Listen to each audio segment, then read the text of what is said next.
Pascal Bruckner, bonjour. Bonjour. Vous êtes romancier, essayiste, philosophe, auteur d'une œuvre multiprimée. Vous contribuez régulièrement au débat public.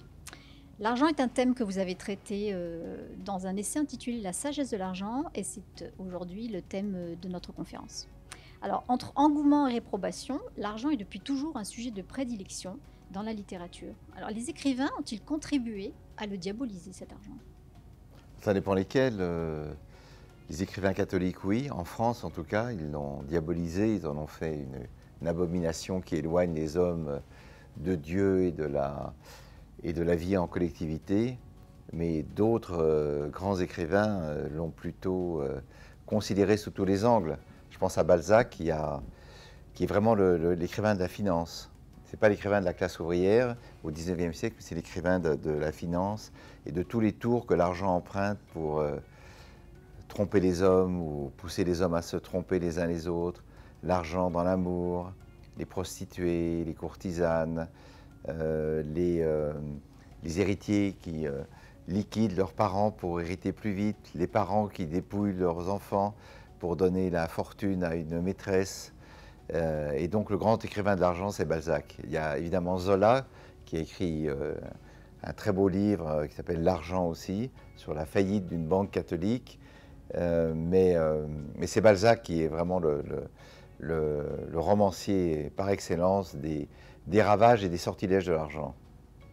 Alors, vous dites que nous sommes le fruit de 3 héritages culturels, donc le catholicisme, dont vous venez de parler, l'aristocratie dépensière et la Révolution française.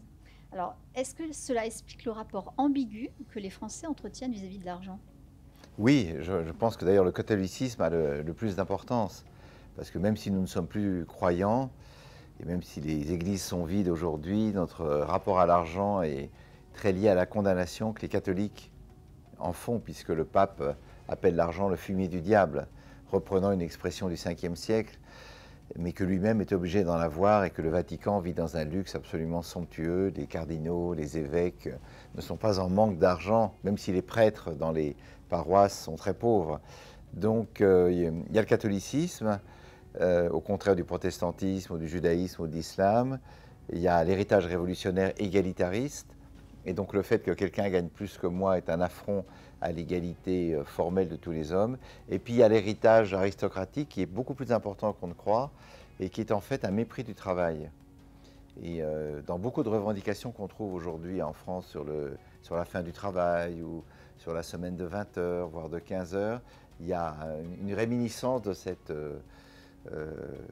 ce penchant aristocratique qui, contrairement à la noblesse britannique, qui, elle, était une noblesse qui entreprenait, l'aristocratie française faisait la guerre, allait à la cour, faisait la chasse, mais considérait que le labeur était réservé aux manants, aux serfs, donc aux sous-hommes de l'Ancien Régime, ou aux bourgeois.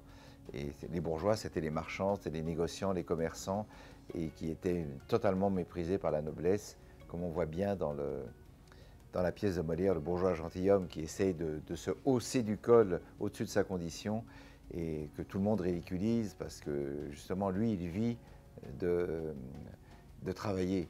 Et un noble ne vit que pour porter au plus haut son titre de naissance. Alors, en France, l'argent est un sujet qui semble plus tabou que le sexe. Pensez-vous qu'il soit aujourd'hui plus décomplexé chez les jeunes générations? Oui, ben, peut-être chez les générations les plus pauvres, notamment dans ce qu'on appelle les quartiers ou les cités, il y a une volonté de s'en sortir par tous les moyens et donc les gens savent que pour survivre, il faut de l'argent. Donc il n'y a peut-être pas ce même rapport de culpabilité qu'on trouve à gauche ou à droite dans les générations antérieures, mais globalement la réprobation se perpétue quand même tout le temps. Et on n'a pas en France le même rapport à l'argent qu'aux États-Unis, ou qu'en Allemagne, ou qu'en Suisse, ou que dans les pays nordiques qui sont de tradition luthérienne ou calviniste et qui, eux, ne considèrent pas l'argent comme une souillure, contrairement à la tradition catholique. Alors justement, l'argent qui soit dans nos poches ou nos pensées, il est sans doute l'institution la plus proche de nous. Est-elle devenue si ordinaire que l'on perd conscience de son rôle? Ben, tout dépend ce qu'on gagne. Voilà, c'est-à-dire que plus on gagne d'argent, plus effectivement on trouve que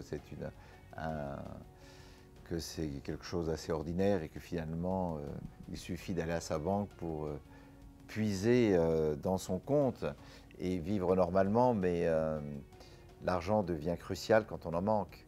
C'est-à-dire que c'est quand même le cas pour une grande partie de la population. Et donc il n'y a pas d'ordinaire de l'argent, c'est toujours quelque chose qui fait l'objet d'une tractation, d'un souci, d'une inquiétude.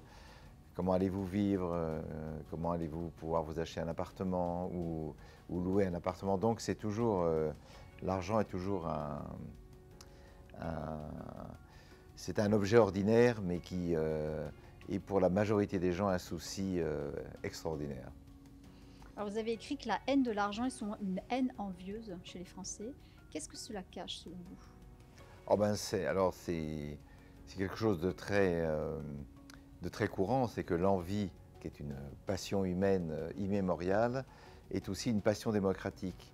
Et que c'est dans les sociétés égalitaires que l'envie est la plus forte parce que nous sommes en principe tous égaux, tous les mêmes. Alors comment se fait-il qu'à côté de moi, telle personne, homme ou femme, soit née dans une famille plus favorisée, obtienne de meilleures notes à l'école ou à l'université, soit physiquement plus conforme aux critères de beauté, se porte mieux et des résultats au concours meilleurs que les miens, etc. etc. Donc, effectivement, quand on dénonce la richesse des autres, c'est souvent par envie. Et Stendhal disait que la Révolution française avait aboli tous les privilèges des nobles, mais qu'elle avait fait naître aussi l'envie, la jalousie et la haine impuissante entre les citoyens.